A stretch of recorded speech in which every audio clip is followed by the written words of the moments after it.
What is a durable competitive advantage? I feel like specifically the Sofi community has to see this video because y'all are saying everything is a competitive advantage. I don't know what you're saying. I don't know what the hell you guys are talking about. But I've been meaning to make this video for a while. I don't know. I feel like people just don't know what a moat is. According to Warren Buffett, of course. I mean, like there's a bunch of different definitions for it, but according to Warren Buffett, there's a specific set of qualities that a moat has to have in order for it to be competitive and durable. I don't know if it was obvious enough, but those specific qualities are it has to be competitive and it has to be durable. Okay, now let's get into examples of things that are not moats that people have to realize when they're looking at companies to invest in. I'm just gonna go straight into it. Number one, a first mover's advantage. A first mover's advantage alone is not a moat, okay? It's not a competitive, durable moat. For example, have you heard of compact computers? Not anymore. Do you know who developed the first OS? General Motors. Do you have a General Motors OS system? No, you don't. See, just because you are the first person in a set field, right? Just because you're the first company in like working on a product in a field, that doesn't make you automatically the best. There's this idea of a fast second. For example, Apple is often known as a fast second because they're usually not the first people to enter a market, but they copy other people and they improve it and then they make it better. Not anymore, of course. Like now, I don't know what the hell they're producing. I don't think they're producing anything. But the thing is that just because you're the first person to create a product and to market your stuff doesn't mean that you will automatically succeed. The next thing that's very important that is not a moat, anything that has to do with legal stuff, that tariffs, write-offs, tax benefits, those are not moats, okay? Those are not moats. Because you know why? Because at any moment in time, the government can be like, yoink, no, nothing, not anymore, sucks to suck. For example, the chicken tax, where basically you have a large tariff on these pickup trucks from out of country. Currently, that's been enacted for a long time. But just because it's been enacted for a long time doesn't mean that it will stay. And the government can at any point in time just remove that tariff altogether. And then now, because this tariff is now gone, all these other companies from all these other countries can start entering your market. That's something that you just don't have control over, right? The control on that tariff or that legal whatever, that tax credit, isn't held by the company that it helps. It's held by the government. So that is not a moat because it can vanish at any point in time. It's not durable. Hello, not durable. It is competitive because, I mean, if you remove all the competition altogether, then it's competitive. And the same thing goes for like the solar credits, right? Like solar credits were just removed. So yeah, there are still solar tariffs, but now that those solar credits are gone, less people are going to buy it, which makes you less competitive and which makes solar companies less competitive compared to their alternative energy sources, i.e. just regular electricity, whatever the heck else. The next non-moat is any significant contractor or significant customer. Those are not a moat. By significant contractor, I mean something like, for example, a music industry, a music company, if they have the rights to like Taylor Swift songs, or like some acting company has the rights to, I don't know, name some random actor or like, I don't know, whatever, right? Because the control of that person isn't held by the company, it's held by the person that they sign with, in this case, the contractor, right? The singer, the actor, the whatever. And the next thing, again, something that deals with not holding the control. You see that's a common theme, right? Not having the control over something. It's the large customer. A large customer can be, specifically, this is actually something to look out for.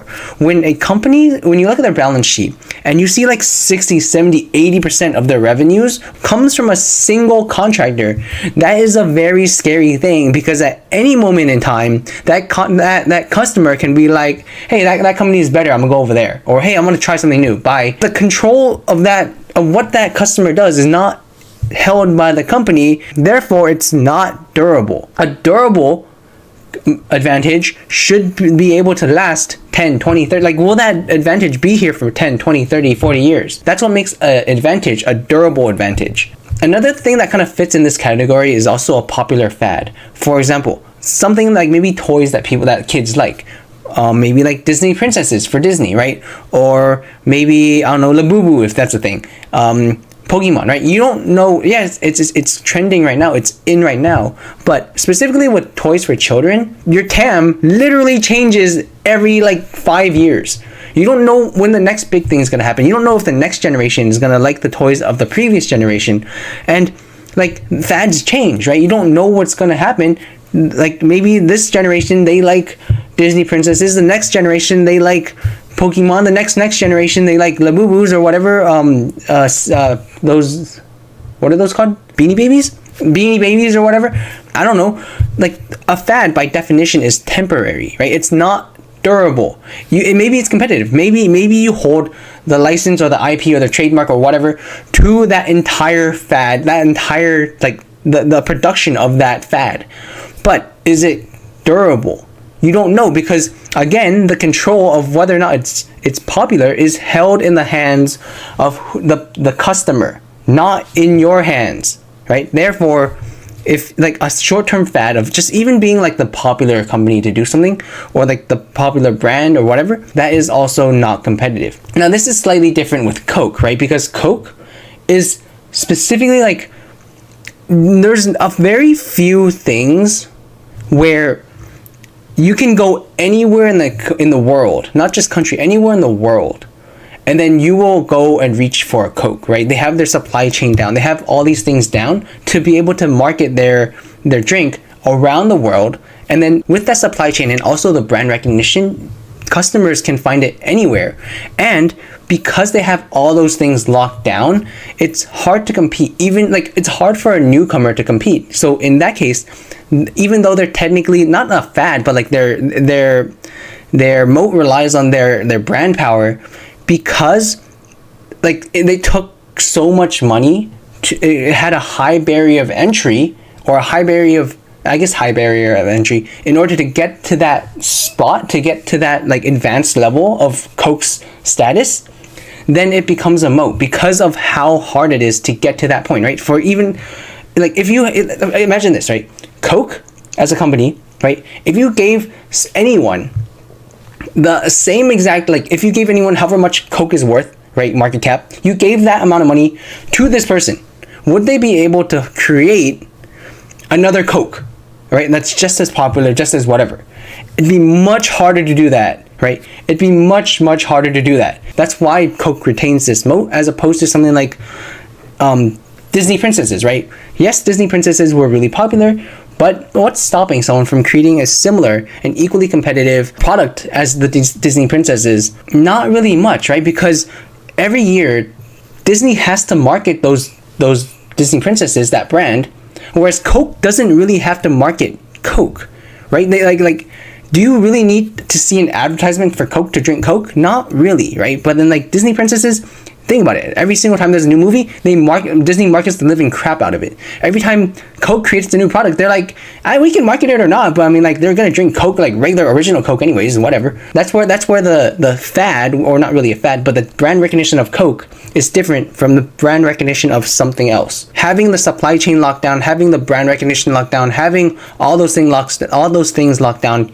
keeps Coke's brand as superior as it is. The next thing, having your company's worth be connected to a commodity is not a moat. Oh, but this commodity is so expensive. What happens when it isn't?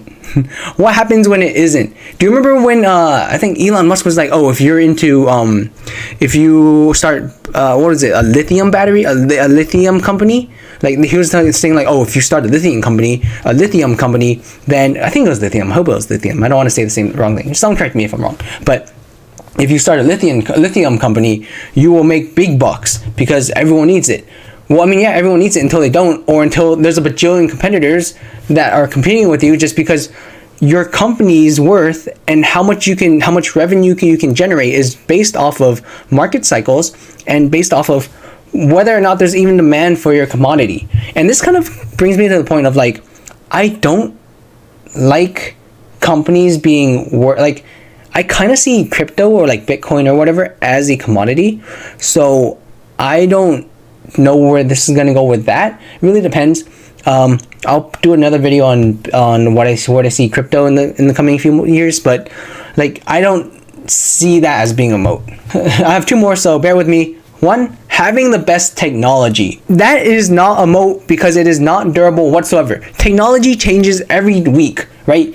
You buy the best computer, you buy the best graphics card, you buy the best whatever, and then in a week someone creates something completely new, or like the company creates something new in the next like 6 months, and then you have to buy the newest one again. Like, just because you have the newest technology and you currently have an advantage, it's not durable. And it's also not competitive because anyone else can just buy the same thing, right?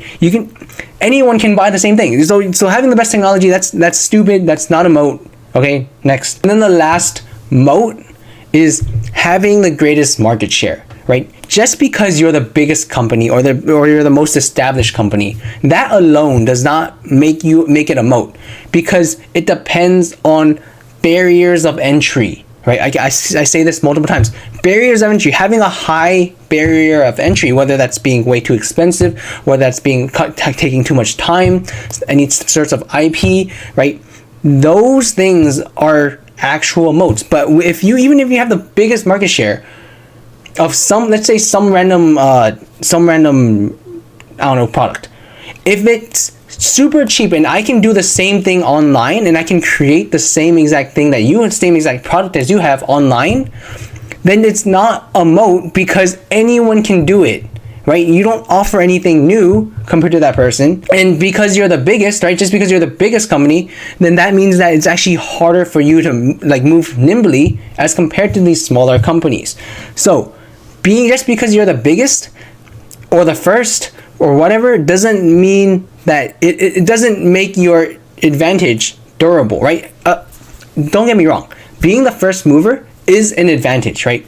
But it isn't durable unless you make it durable, right? Unless you make it durable by having, for example, you were able to somehow lower the prices to a ridiculous amount because you have your supply chain in check, or because you somehow have like global outreach or whatever, or you were able to integrate vertically or something like that, and then that way you optimize the amount of the cost by like 70% or something like that. I don't know, random numbers out of my ass. But the point is, the things I listed are not moats.